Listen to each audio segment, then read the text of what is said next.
I can't think about doing it with my whole closet. And then I have to try everything on. And then I have to deal with like shame if something's too tight or doesn't fit or whatever. When it's an easy situation or an easy question, like a shirt is pilly, that's easy enough for me to put in the donation pile. Yeah. But if it kind of fits, or I liked it once, or I remember going somewhere in it and I liked the experience, it becomes overwhelming to me. So I think trimming down that first step is a good example about, I might recognize there's an issue that I want to change, and the overwhelm of doing my whole closet seems like too much. And so then I'm frustrated every time I go to get dressed.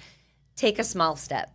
I think that's the other piece that we want to talk about, is just taking a small step, starting somewhere. I think we can all relate to that.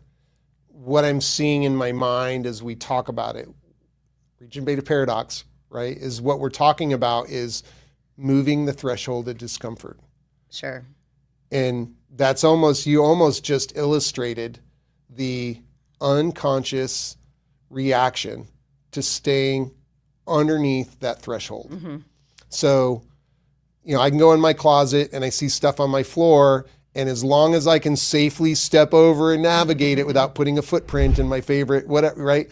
Then I can go, okay, it's fine, because the big thing of cleaning the closet is overwhelming. And what I've heard you describe is, well, chunk up the progress so that I can do the littlest amount of action as possible without having to cross the threshold.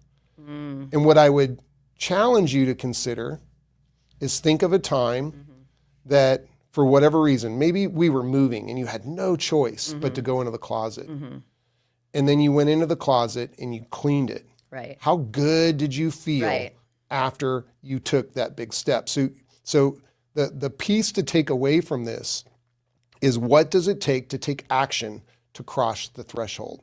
Because we believe going over that threshold causes pain and discomfort and uncertainty. And we avoid it. And so we avoid it. It's a risk management strategy, and we avoid it. So we either do kind of what you just described, which is we lower the threshold, we take smaller bites, we do everything in our unconscious power to stay on this side of the threshold, because we believe crossing the threshold is too hard, is not worth it, it's going to be too painful. My closet isn't bad enough, it's organized enough. And that discomfort will last a long time. Sure.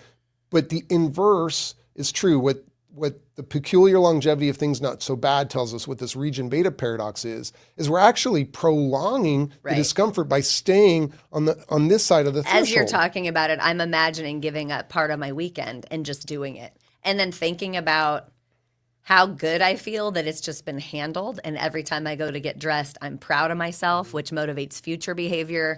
I'm excited about it. And that's great, because you're tapped into your dopaminergic system, and you can imagine having done that enough that, I've done I know enough I will things feel that good. were hard that I know what it feels like. But so many people that get stuck in the region beta zone, and they don't cross that threshold of discomfort until it's too bad. Sure. I think they build up more associations with avoiding things that are too bad. I would totally They don't agree always with that. redo their calculus and go, oh, wait a minute, that wasn't so bad, right?